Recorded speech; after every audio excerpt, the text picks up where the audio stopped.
영어가 사실 6개월, 1년 책을 읽었다고 해서 꾸준히 읽었다고 손 쳐도 이게 단기간에 이렇게 막 확 오르거나 이런 걸 기대하기는 사실 어려워요. 초등학교 6학년 정도면 그것보다는 상당히 중요하다고 생각을 해요. 안녕하세요. 저는 현재 대구 지역의 초등학교 교사로 근무하고 있고 구글 공인 혁신가 트레이너로 또 활동하고 있는 전효진입니다.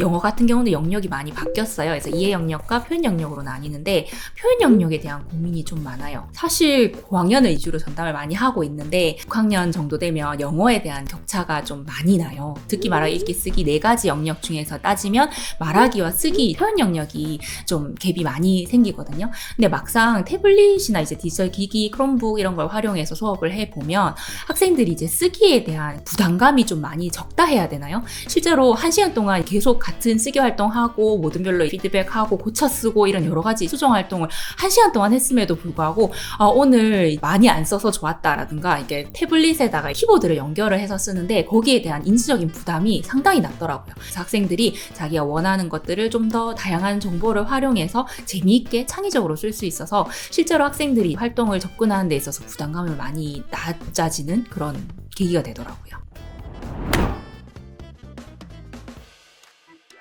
영어가 사실 6개월, 1년 책을 읽었다고 해서 꾸준히 읽었다고 손 쳐도 이게 단기간에 이렇게 막 확 오르거나 이런 걸 기대하기는 사실 어려워요. 초등학교 6학년 정도면 그것보다는 학생들이 평생 동안 영어를 즐겁게 학습할 수 있는 그런 기제를 마련해줘야 된다? 영어는 정말 재미있고 즐겁구나라는 걸 이제 계속 동기를 끌어갈 수 있는, 그래서 그런 동기를 유지하는 게 저는 상당히 중요하다고 생각을 해요. 그래서 그게 애들마다 너무나 다 달라서 영어를 초등학교 1, 2학년 때부터 재미있다 하는 애들한테는 계속 더더욱 인풋을 제공을 해도 좋지만 제가 기억이 나는 게 보통 애들이 토끼 하면 rabbit, 거북이 하면 turtle 이렇게 생각하는 경우가 많잖아요. 근데 이번에 저 6학년 학생들하고 비교급 얘기를 하면서 책을 한 권을 소개를 해줬는데 제목이 The Hare and the Tortoise 이렇게 나왔어요. 그래서 애들이 처음부터 분명히 내용은 토끼와 거북인데 왜 내가 아는 래빗이 아니고 내가 아는 터틀이 아니지? 그때부터 애들은 인지 부조화가 나오기 시작하는 거예요. 이게 영어를 많이 사교육에서 했던 애들은 그거를 그냥 외우는 거예요. 래빗, 토끼, 뭐 터틀, 이게 거북 이렇게 했는데 갑자기 그런 책들이 이렇게 딱 들어오게 되면 선생님 왜 이게 터틀이 아니고 tortoise예요?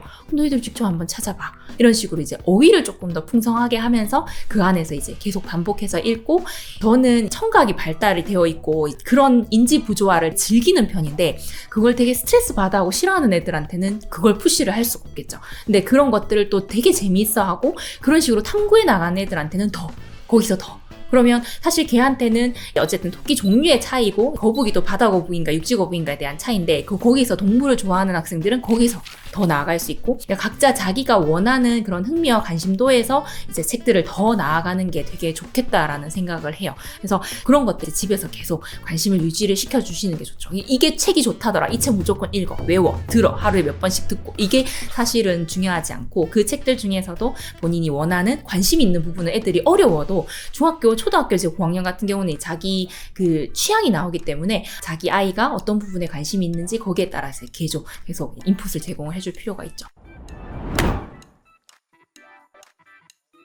사실 예습보다는 복습이 더 중요한 게 맞고요. 저도 이제 아이를 길러보니까 저도 그렇게 생각을 하고 사교육은 안 하셔도 됩니다 했지만 막상 저희 지금 국가교육과정 자체가 수업 시간에 할 수 있는, 학교에서 할 수 있는 활동 위주로 진행이 되다 보니까 조금 교육과정의 적정화 이런 부분이 아직도 지금 계속 덜어내기 작업이 진행이 되고 있는데, 그래서 사실 예습보다는 복습이 더 중요하고 또 그런 부분에 있어서 배운 내용을 단순히 드릴을 시킨다기보다는 배경지식 활성화, 내가 배운 것들을 이제 개념화 시키고 이런 개념이 다른 곳에서는 어떻게 적용될 수 있는지 그런 걸 할 수 있는 건 사실 교과서보다는 책과 연계해서 가정에서 좀 많이 이야기를 하면서, 복습이라는 게 단순히 배운 내용을 다시 리마인드하는 부분은 아니라는 거, 그래서 조금 배경지식 활성화, 미래 사회의 그런 안목을 가지고 가정에서도 지도를 해주시면 좋을 것 같아요.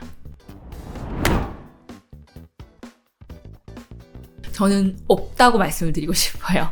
사실 영어는 정말 영어 유치원부터 시작해서 너무너무 어머님들이 고민을 많이 하시는 부분인데, 저희 학교가 사실 그런 영유 출신 초등 1, 2학년 때 원어민 1대1 과외를 받고 온 학생들이 많은데, 영어라면 좀 학을 뗀다 해야 되나요? 싫어하는 애들이 되게 많아요. 걔네들이 그 영유에서 배웠던 것들을 영어를 유지하기 위해서 막 일주일에 몇백 단어씩 그 공부를 해서 시험을 치거든요.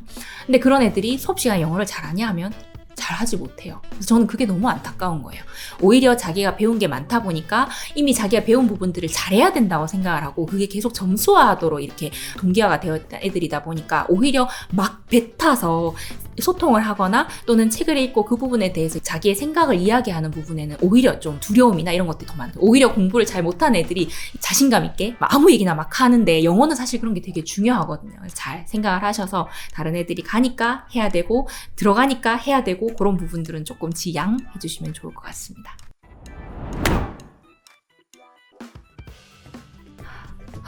저도 학부모인 입장에서 사실 어떻게 하는 게 영어 교육에서 중요한가 정말 고민을 많이 하거든요. 그리고 사실 저는 영어를 좋아하고 영어 공부를 평생 하고 싶어하는 영어 학습자로서 저희 애도 그렇게 길을 걸으면 참 좋겠다고 생각이 들지만, 사실 저희 애는 영어를 정말 싫어해요. 근데 제가 억지로 계속 강요를 했다라면 관계도 안 좋아졌을 뿐더러 저희 애가 뭘 좋아하는지에 대한 이제 깊이 있는 들여다봄이 없을 것 같거든요. 사실 제가 영어를 좋아한다고 해서 저희 애도 영어를 좋아할 거라고 생각을 하면 안 될 것 같아요. 무분별하게 계속 엄마가 하라 하니까 계속 어쩔 수 없이 왔다 갔다 하는 애들이 되게 많아요. 그래서 너도 하고 싶은 거 엄마한테 얘기해. 우리 아들도 영어 잘 못해. 이렇게 얘기하면 엄마가 끊으면 큰일 나는 줄 알아요 라고 얘기를 하고, 지금 당장 수능에서 높은 점수를 맞아서 좋은 대학에 가는 것보다 이 학생들이 나중에 뭔가 또 다른 그런 환경적인 여러 가지 문제가 발생했을 때 어떤 식으로 헤쳐나갈 수 있을까, 변화가 확확 일어났을 때 그 변화에 어떻게 빨리 적응해서 자기 삶을 행복하게 꾸려나갈 수 있을까를 생각을 하시면 좋을 것 같고, 이게 영어 교육이랑 좀 맞을지는 모르겠지만 그런 부분에 있어서 영어가 좋은 도구, 그러니까 자기가 뭔가를 하고 싶을 때 그런 걸림돌이 되지 않을 정도의 좋은 도구로서 평생 가지고 갈 수 있는 좋은 친구라고 생각할 수 있도록 부모님들께서 너무 푸시하거나 너무 잘해야 된다는 그런 부담감은 없으셨으면 하는 게 개인적인 바람입니다.